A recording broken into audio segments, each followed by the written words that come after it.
अस्सलाम वालेकुम फ्रेंड्स, कैसे हैं आप सब। उम्मीद करती हूँ आप सब अच्छे होंगे। आपकी दुआओं से मैं भी अच्छी हूँ। आज हम बात करने वाले हैं डीप ब्रीथिंग के ऊपर, जिसे हम गहरी सांस भी कह सकते हैं। तो हम बात करेंगे सबसे पहले डीप ब्रीथिंग होती क्या है, उसके बाद उसके क्या क्या फ़ायदे हैं, और लास्ट में हम बात करेंगे डीप ब्रीथिंग हमें कब करनी चाहिए। तो चलिए शुरू करते हैं। सबसे पहले बात कर लेते हैं ब्रीथिंग क्या होती है। जब हम एयर अंदर लेते हैं और वापस हम एयर बाहर छोड़ते हैं लंग्स के थ्रू, उसे कहते हैं ब्रीथिंग। थोड़े और स्पेसिफिक हो जाएं हम, तो हम ये कह सकते हैं कि इनहेल करते हैं जब हम ऑक्सीजन, और एक्सेल करते हैं जब कार्बन डाइऑक्साइड अपने लंग्स के थ्रू, तो उसे कहते हैं ब्रीथिंग। अब हम बात कर लेते हैं डीप ब्रीथिंग क्या होती है। डीप ब्रीथिंग का मतलब है जब हम अपने ब्रीथिंग के प्रोसेस में अपने स्टमक के मसल्स को इंगेज कर देते हैं, वो होता है डीप ब्रीथिंग। उसमें जब हम इनहेल करते हैं ऑक्सीजन और एक्सेल करते हैं कार्बन डाइऑक्साइड, तो हमारे उसमें मसल्स, स्टमक मसल्स इंगेज हो जाती है। तो इसमें ये जो डीप ब्रीथिंग है, इसमें काफ़ी सारे पैटर्न होते हैं ब्रीथिंग के। आप उनमें से कोई भी पैटर्न चूज़ कर सकते हैं और आप उसको अपने लाइफस्टाइल में ऐड ऑन कर सकते हैं। तो उसमें से एक दो पैटर्न्स हैं, जैसे कि कपाल भारती हो गया, अलोम विलोम हो गया। ये दो पैटर्न्स मैं आपको बता रही हूँ, ये बहुत कॉमन पैटर्न्स हैं। इसे आप अपना डेली लाइफ में इसको ऐड ऑन कर सकते हैं। और भी काफ़ी सारे पैटर्न होते हैं जो कि आप गूगल करके देख सकते हैं, आपको बहुत सारे ब्रीथिंग पैटर्न्स मिल जाएंगे। तो चलिए अब हम बात कर लेते हैं डीप ब्रीथिंग के फ़ायदे क्या क्या होते हैं। पहला पॉइंट आ जाता है डिक्रीज स्ट्रेस। जब हमारी बॉडी स्ट्रेस में होती है तो हमारा ब्रेन एक हार्मोन रिलीज़ करता है, जिसे हम साइंटिफिक टर्म में बोलते हैं कॉर्टिसोल हार्मोन, और आम लैंग्वेज में हम बोल सकते हैं स्ट्रेस हार्मोन। तो ये जब स्ट्रेस हार्मोन हमारे बॉडी में होता है और जब हम डीप ब्रीथिंग करते हैं, तो उस वक्त हमारे ब्लड स्ट्रीम जो है फुल्ली ऑक्सीजनेटेड होने लगती है, और जैसे ही ऑक्सीजनेटेड होती है हमारा ब्लड स्ट्रीम जाके ब्रेन को एक अलर्ट देता है कि अब आपको ब्रेन को रिलैक्स हो जाना है। और उस वक्त जैसे ही ब्रेन रिलैक्स होता है, अगेन वो और एक हार्मोन रिलीज़ करता है, जिसे हम साइंटिफिक टर्म में बोलते हैं एंडोर्फिन्स। उसको हम आम लैंग्वेज में बोल सकते हैं फील गुड हार्मोन। और जैसे ये रिलीज़ होता है हमारी बॉडी में स्ट्रेस कम होने लगता है, हमको हमारी बॉडी बहुत काम फील करने लगती है, रिलैक्स फील करने लगती है। हमारा मेंटली और फिज़िकली दोनों तरीके से हम एकदम अच्छा फील करने लग जाते हैं। नेक्स्ट पॉइंट आ जाता है रिलीफ फ्रॉम पेन।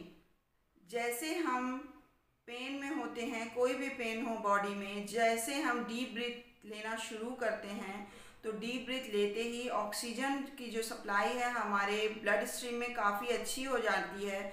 जैसे ये ब्लड सप्लाई अच्छी होने लगती है, हमारा brain again good hormone release करता है, जिसे हम एंडोर्फिन बोलते हैं। जैसे वो रिलीज़ होता है हमारे मसल्स रिलैक्स होने लगते हैं, हमारे वेसल्स रिलैक्स होने लगते हैं, और हमें पेन से रिलीफ मिल जाता है। नेक्स्ट पॉइंट हमारा आ जाता है detoxification of the body. Deep breath लेने से क्या होता है, हमारा डिटॉक्सिफिकेशन होता है बॉडी का। कैसे? साइंटिफिकली प्रूवन है ये बात कि 70% हमारी बॉडी जो है वो डिटॉक्स होती है थ्रू ब्रीथिंग, और उसके अलावा 30% जो है वो हमारे बॉडी क्लीन होती है थ्रू यूरिन और बोवेल मूवमेंट से। तो आप समझ सकते हैं यहाँ पर बात हो रही है 70% बॉडी हमारी क्लीन हो रही है ब्रीथिंग से। तो अगर हम अपना ब्रीथिंग पैटर्न अच्छा कर लेते हैं, हम डीप ब्रीथ करना चालू कर देते हैं, तो ऑब्वियसली हमारी बॉडी ऑटोमेटिकली क्लीन होना शुरू हो जाती है। तो नेक्स्ट पॉइंट आ जाता है इम्प्रूव इम्यूनिटी। इम्प्रूव इम्यूनिटी मतलब जैसे हम डीप ब्रीथ करते हैं तो ऑक्सीजन की जो सप्लाई है वो बहुत अच्छी हो जाती है ब्लड स्ट्रीम में, जिससे क्या होता है जितने भी विटामिन्स हैं, मिनरल्स हैं, और अपना न्यूट्रिशन है, ये सारी चीज़ें बहुत अच्छे से ऑब्जर्व होना शुरू हो जाती है। और जब बॉडी में ये सारी चीज़ें अच्छे से ऑब्जर्व होने लगती हैं तो ऑब्वियसली हमारा इम्यूनिटी अपने आप स्ट्रांग होने लगता है। नेक्स्ट पॉइंट पे बात कर लेते हैं, वो है बूस्ट एनर्जी। जब हम डीप ब्रेथ करते हैं हमारे ऑक्सीजन का इनटेक बहुत अच्छा हो जाता है बॉडी में, जिसकी वजह से सारा फंक्शन बॉडी का अच्छा होने लगता है। और जैसे ही बॉडी का फंक्शन अच्छा हो जाता है हमारा स्टेमिना भी काफ़ी बढ़ने लगता है। और जब स्टेमिना अच्छा हो जाता है तो हम एनर्जेटिक फील करना शुरू कर देते हैं। नेक्स्ट पॉइंट पे बात कर लेते हैं, लोअर ब्लड प्रेशर। जो लोग अपने हाई बीपी से परेशान हैं वो लोग अगर डीप ब्रीथिंग करने लगते हैं तो उनको ये इशू, बीपी का इशू ख़त्म हो जाता है। क्या होता है, जैसे हम डीप ब्रीथ करते हैं इसमें जो है ब्लड स्ट्रीम ऑक्सीजनेटेड होने लगती है।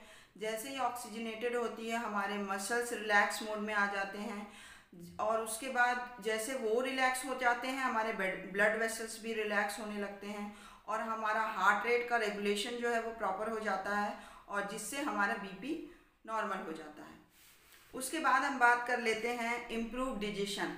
अब हमारा डीप ब्रीथिंग डिजेशन को कैसे इम्प्रूव करता है, तो जब हमारा डीप ब्रीथ होता है अगेन ऑक्सीजन जो है सप्लाई है बॉडी में वो बहुत बेहतर होने लगती है, और जैसे वो बेहतर होने लगती है हमारे बॉडी के सारे ऑर्गन फंक्शन प्रॉपर करने लगते हैं। उसके बाद उस साथ साथ हमारे इंटेस्टाइन भी है, उसका भी फंक्शन बहुत अच्छा हो जाता है, और जैसे इंटेस्टाइन का फंक्शन बेहतर होता है तो हमारा डिजेशन भी अच्छा हो जाता है। उसके नेक्स्ट पॉइंट आ जाता है good for our lungs. Deep breathing बहुत अच्छा होता है हमारे लंग्स के लिए। कैसे, जैसे हम डीप ब्रीथ करते हैं ऑब्वियसली हमारा लंग इंगेज होता है, हमें जितना नोजल कंजेक्शन है, अगर चेस्ट कंजेक्शन है, कुछ भी इश्यूज़ है लंग्स का, तो वो धीरे धीरे हमारा क्लियर होना शुरू हो जाता है।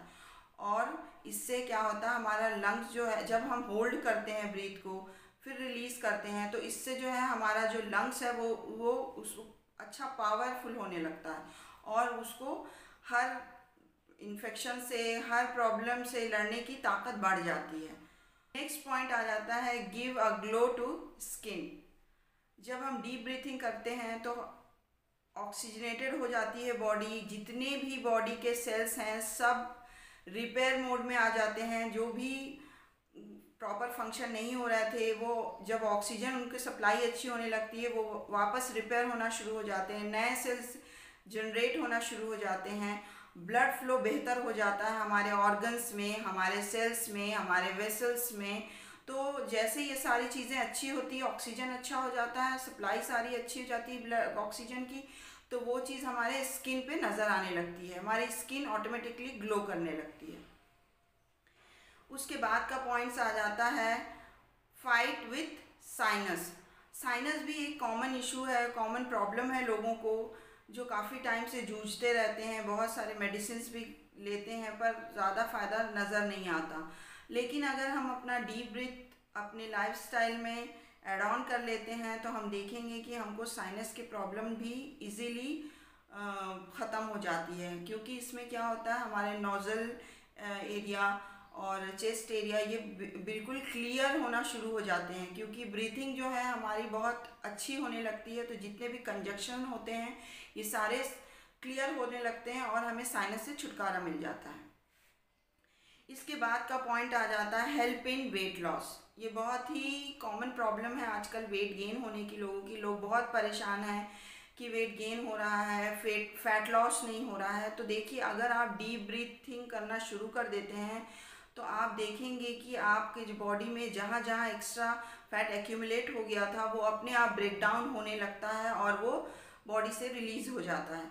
सबसे इम्पॉर्टेंट बात ये है कि जो हमारा स्टमक का एरिया होता है वहाँ पर अगर कुछ फैट हमारा एक्यूमुलेट हो जाता है तो उससे छुटकारा पाने में बहुत मुश्किल होती है।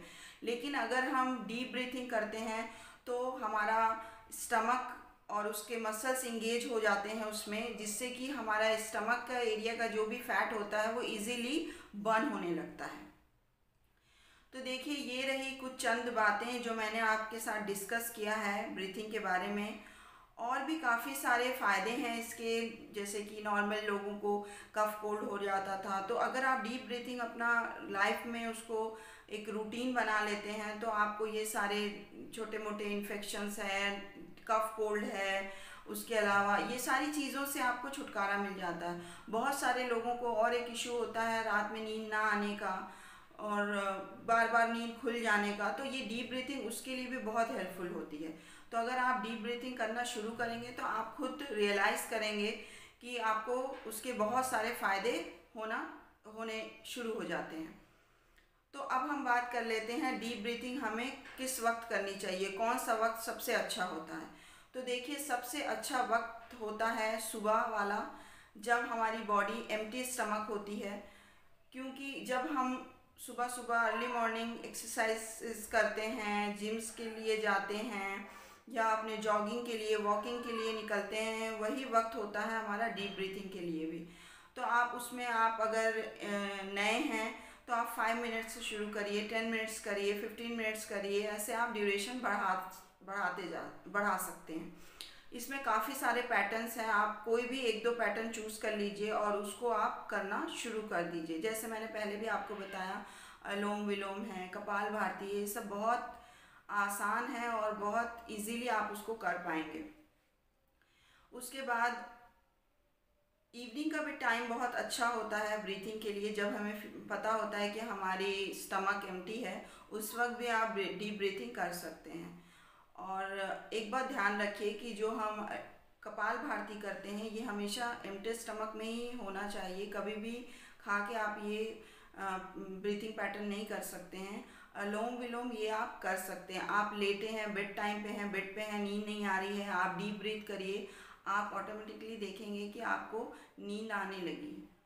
तो ये सारी बातें हैं जो मैंने आज आपके साथ डिस्कस की। उम्मीद करती हूँ आपको ये सारे पॉइंट्स समझ में आए होंगे और अच्छे लगे होंगे। और तब तक के लिए eat healthy and be healthy.